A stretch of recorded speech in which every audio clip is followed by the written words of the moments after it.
प्रधानमंत्री नरेंद्र मोदी 21 जून को अमेरिका पहुंच रहे हैं। यह पीएम मोदी की 7वीं अमेरिकी यात्रा है। लेकिन इस बार यह यात्रा इसलिए भी खास है क्योंकि पीएम मोदी इस बार अमेरिका के स्टेट गेस्ट होंगे, राजकीय अतिथि, जिन्हें अमेरिकी राष्ट्रपति जो बाइडेन से राजकीय मेहमान के तौर पर स्टेट विजिट के लिए आमंत्रित किया गया है। यानी पीएम मोदी इस बार अमेरिका के विशेष मेहमान हैं। यह सम्मान अमेरिका की तरफ से विशेष राष्ट्राध्यक्षों को ही दिया जाता है और इस बार प्रधानमंत्री मोदी को स्टेट गेस्ट राष्ट्रपति बाइडेन ने बनाकर पूरे सम्मान के साथ आमंत्रित किया है और यह पूरे भारत का सम्मान। आगे बढ़ने से पहले आपको अमेरिका की स्टेट विजिट के बारे में जरा विस्तार से बता देता हूं। अमेरिका में स्टेट विजिट केवल अमेरिका के राष्ट्रपति के आमंत्रण पर ही होती है और सबसे खास बात यह है कि कोई भी अमेरिकी राष्ट्रपति अपने 4 साल के कार्यकाल में किसी विदेशी नेता को सिर्फ 2 बार स्टेट विजिट का आमंत्रण दे सकता है। अब कोई नेता अमेरिका की राजकीय यात्रा पर होता है तो उसका परंपरागत रूप से भव्य स्वागत होता है। अमेरिका पहुंचते ही एयरपोर्ट पर राजकीय स्वागत होता है और फिर व्हाइट हाउस पहुंचने पर 21 तोपों की सलामी होती है। इसीलिए इस बार पीएम मोदी को भी व्हाइट हाउस पहुंचने पर अमेरिका की तरफ से उन्हें 21 तोपों की सलामी दी जाएगी। अमेरिका के राष्ट्रपति जो बाइडेन को इस यात्रा से बहुत उम्मीदें हैं क्योंकि पीएम मोदी अमेरिका के साथ हथियारों की एक बहुत बड़ी डील साइन कर सकते हैं। इस समय मंदी की मार झेल रहे अमेरिका के लिए यह डील बहुत जरूरी है।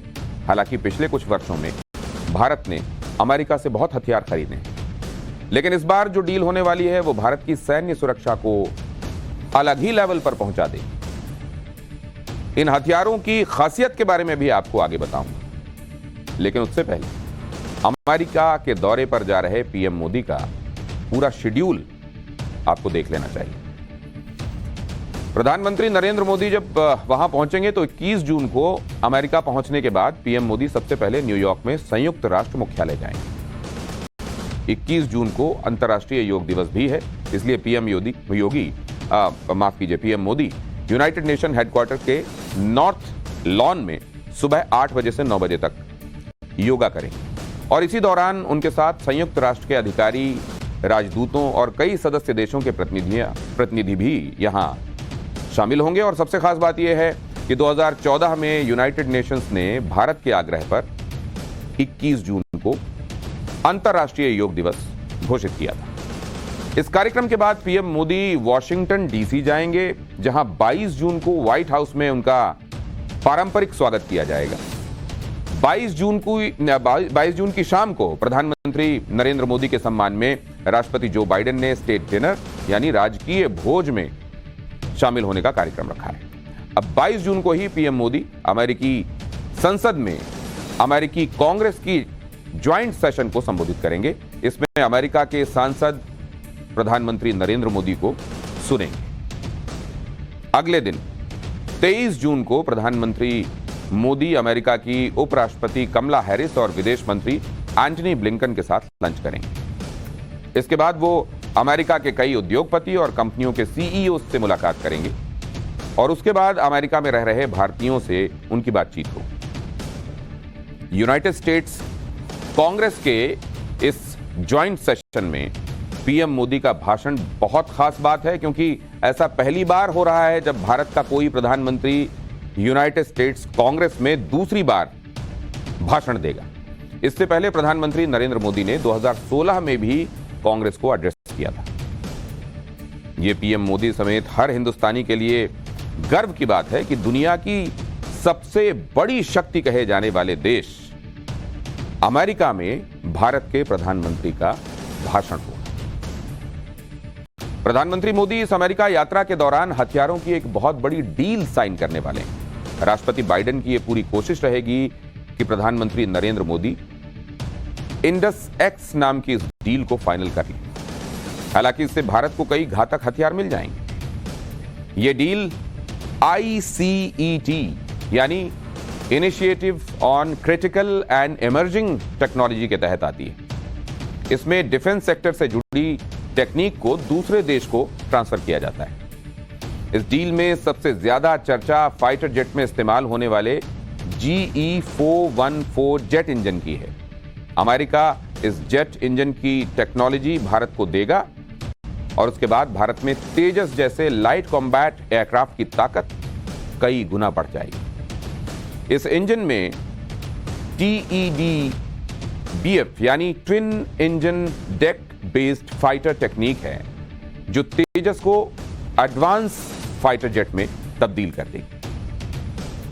इस डिफेंस डील में भारत में 350 फाइटर जेट्स के लिए समझौता होगा, जिसमें अमेरिकी कंपनी जनरल इलेक्ट्रिक और हिंदुस्तान एरोनॉटिक्स के बीच में यह डील साइन होगी। इस डील में दूसरा सबसे बड़ा हथियार MQ-9B आर्म्ड ड्रोन है, जिसे दुनिया का मोस्ट एडवांस्ड ड्रोन कहा जाता है। यह तय वक्त में जमीन और समंदर दोनों में मिलिट्री मिशन को अंजाम दे सकता है। इस वक्त आप यहां इसको देख रहे हैं। यह ड्रोन 1 घंटे में 482 किलोमीटर तक उड़ सकता है। इसके पंखों की लंबाई 65 फीट है और ऊंचाई 12 फीट। यह फुली रिमोट कंट्रोल्ड ड्रोन है जो करीब 35 घंटे हवा में रह सकता है। यह एक बार उड़ान भरने के बाद 1900 किलोमीटर के इलाके की निगरानी कर सकता है। इसे ऑपरेट करने के लिए 2 लोगों की जरूरत पड़ती है। पीएम मोदी के अमेरिका दौरे के दौरान इस ड्रोन की करीब 25,000 करोड़ रुपए की डील होने की संभावना है, जिसमें तीनों सेनाओं के लिए 30 ड्रोन खरीदने की प्लानिंग है। प्रीडेटर ड्रोन यह कितना घातक हथियार है, आज इससे जुड़ा एक किस्सा भी आप सुनिए। पिछले साल जुलाई में अमेरिका ने इस ड्रोन से काबुल में बैठे अलकायदा आतंकी अयमान अल जवाहिरी को मार डाला था। इस ड्रोन पर हेल फायर मिसाइल को लोड किया था, जिसने टारगेट करके जवाहिरी के घर को उड़ा दिया था। इसके अलावा 2011 में ओसामा बिन लादेन को खोजने के लिए भी इसी ड्रोन का इस्तेमाल किया गया था। तभी पता चला था कि वो एबटाबाद में, हालांकि तब इसका पुराना वाला वर्जन इस्तेमाल किया गया था। लेकिन भारत अब जिस वर्जन को खरीदने जा रहा है वो मोस्ट एडवांस ड्रोन होगा। इस ड्रोन की मदद वक्त आने पर इसकी मदद से भारत बगैर सैनिक भेजे कश्मीर में बैठे बैठे पीओके के आतंकी अड्डों को तबाह कर सकता है। LAC पर चीन की हरकतों को जवाब दे सकता है। यह ड्रोन भारत की अटैकिंग पावर को बहुत बढ़ाने वाला साबित होगा। भारत भी इस प्रीडेटर ड्रोन को खरीदना चाहता है, क्योंकि 2020 में भारतीय नौसेना ने इसकी ताकत को करीब से देखा था। साल 2020 में भारतीय नौसेना ने अपनी खुफिया और निगरानी ताकत बढ़ाने के लिए अमेरिका से MQ-9B सी गार्डियन ड्रोन की एक जोड़ी लीज पर ली। इस ड्रोन ने भारतीय नौसेना को हिंद महासागर पर कड़ी नजर रखने में मदद की। चीन की चालों पर निगाह रखने के लिए बहुत कमाल का हथियार रहा। इसलिए अमेरिका भी चाहता है कि भारत के पास ये ड्रोन मौजूद हो। पीएम मोदी की अमेरिका यात्रा से पहले भारत में अमेरिकी राजदूत एरिक गार्सिटी ने एक बयान दिया है। उन्होंने कहा है कि हम सुरक्षित भारत चाहते हैं और भारत के साथ मिलकर हिंद प्रशांत क्षेत्र को सुरक्षित बनाना चाहते हैं। भारत और अमेरिका एक दूसरे पर भरोसा करते हैं और हमारी रक्षा साझेदारी इस भरोसे का ही प्रमाण है। अमेरिका चाहता है कि इस हथियार की मदद से भारत इंडो पैसिफिक यानी हिंद प्रशांत महासागर के इलाके में चीन पर पूरी नजर रख पाए, ताकि इस इलाके में चीन के बढ़ते दबदबे पर अंकुश लगाया जा सके। हम अत्याधुनिक हथियार भारत को दे रहे हैं और ऐसी टेक्नोलॉजी भी ट्रांसफर कर रहे हैं, कहा गया, जिससे भारत अपने यहां भी इन्हें बना सके। जिस रीपर MQ-9 ड्रोन को यूक्रेन को $1 अरब में बेचने का फैसला किया गया, ऑफर दिया गया, उसके बारे में यह बताता हूं कि ये कितने खतरनाक ड्रोन है। रीपर MQ-9 दुनिया के सबसे खतरनाक और आधुनिक ड्रोन में से एक है। Reaper MQ-9 Hunter killer category का फाइटर ड्रोन है और जैसा मैंने आपको बताया, अयमान अल जवाहिरी को ठिकाने लगाने से लेकर ओसामा बिन लादेन को ढूंढने तक इसने अपनी काबिलियत बार बार साबित की। पाठशाला में